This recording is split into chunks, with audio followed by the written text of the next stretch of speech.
자, 이번 알아볼 내용과 관련된 영상 구성이 준비되어 있습니다. 먼저 보고 이어가겠습니다. 오늘로 20대 국회는 종언을 구했습니다. 그러나 국민 속으로 들어가서 국민과 함께 싸우겠습니다.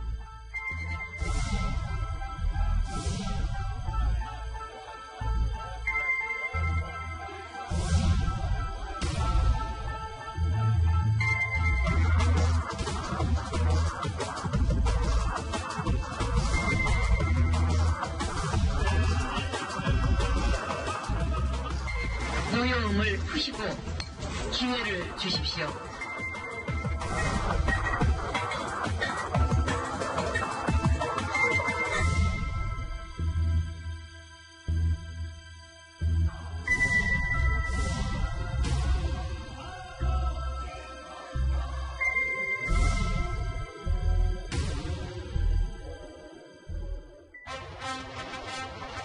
자, 6일 동안에 긴박했던 패스트트랙 1차전이 끝났습니다. 자유한국당은 무력을 동원해 저지했지만 결국 막지 못했죠. 결국 수의 열세로 한국당이 지고 만 겁니다.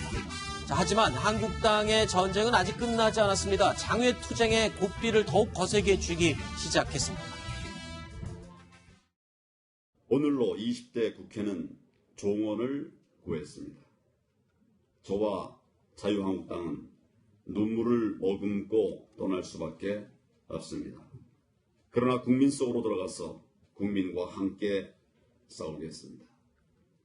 전국을 돌며 이 정권의 독재의 실상을 낱낱이 알리도록 하겠습니다. 자, 장혜찬 평론가님.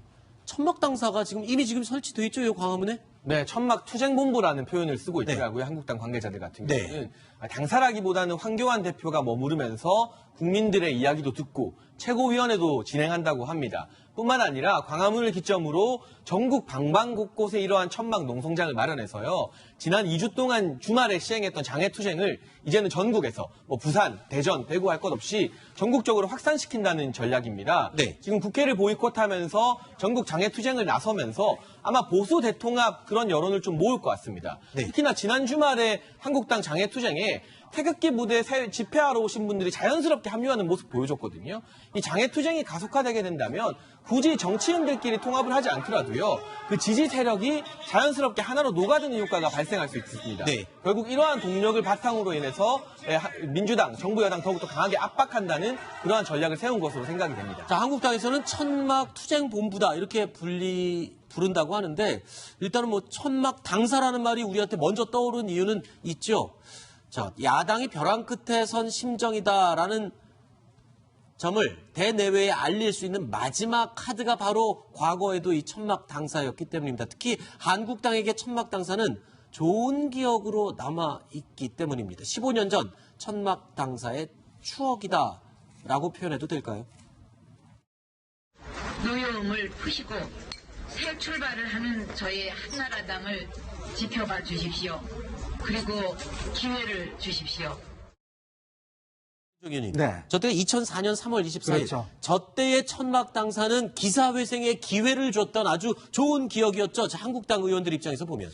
저도 그때 기억이 나는 게 당시에 차떼기 문제가 그랬죠. 터졌을 때 그때 사실 차떼기 때문에 사실 거의 그때 당시에 이제 그 한나라당은 완전히 이제 괴멸되는 정당으로 그렇죠. 국민들에게 온갖 비난을 다 그렇죠. 받았죠. 이거는 도저히 회생할 수 없다라고 해서 그때 한 50석 정도 하면 잘한다라는 그런 이야기였었거든요. 그때 이제 바로 박근혜 전 대통령이 이제 당 대표 시절에 이 당사를 아예 팔아버렸습니다. 네. 당 연수원도 팔아버렸어요. 그리고 이제 저 당에 있는 현판을 들고 여의도 광장으로 옵니다. 네. 결국 거기에 천막을 쳐놓고 있다가 나중에 이제 저쪽으로 다른 데로 옮기는데, 근데 그 투쟁을 통해서 실제로 그 당시 한나라당이 완전히 결집됐거든요. 그리고 국민들도 정말 이제 좀 반성하려고 하는구나. 우리나라 국민들이요, 선거를 이렇게 경험해 보면 좀 뭔가 반성하고 열심히 하려고 하는 정당한테 상당히 좀 후한 면을 줍니다. 마음이 여려요. 네, 그리고 또 오만하고 이런 정당한테는 상당히 이게 좀 안 좋은 그런 결과를 주거든요. 그런 어떤 우리 민심의 흐름을 봤을 때 지금 사실 자유한국당이 피해자, 그리고 우리는 또 열심히 하려고 한다. 이런 어떤 인상을 주려고 하는 것이 아닌가 싶습니다. 네.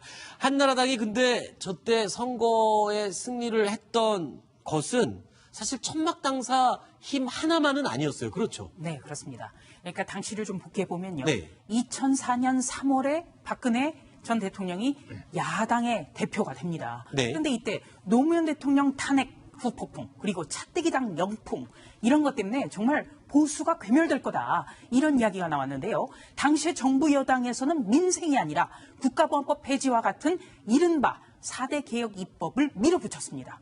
바로 이런 부분에 대해서 국민들이 이러면 뭔가 견제할 수 있는 힘을 줘야 되는 거 아닌가 네. 이렇게 판단한 것 같아요. 그래서 당시에 탄핵 역풍 때문에 열린우리당이 152석 과반보다 딱 한 석 더 얻었는데 50석 얻으면 잘 얻는다라고 했던 한나라당이 121석을 얻었습니다. 네.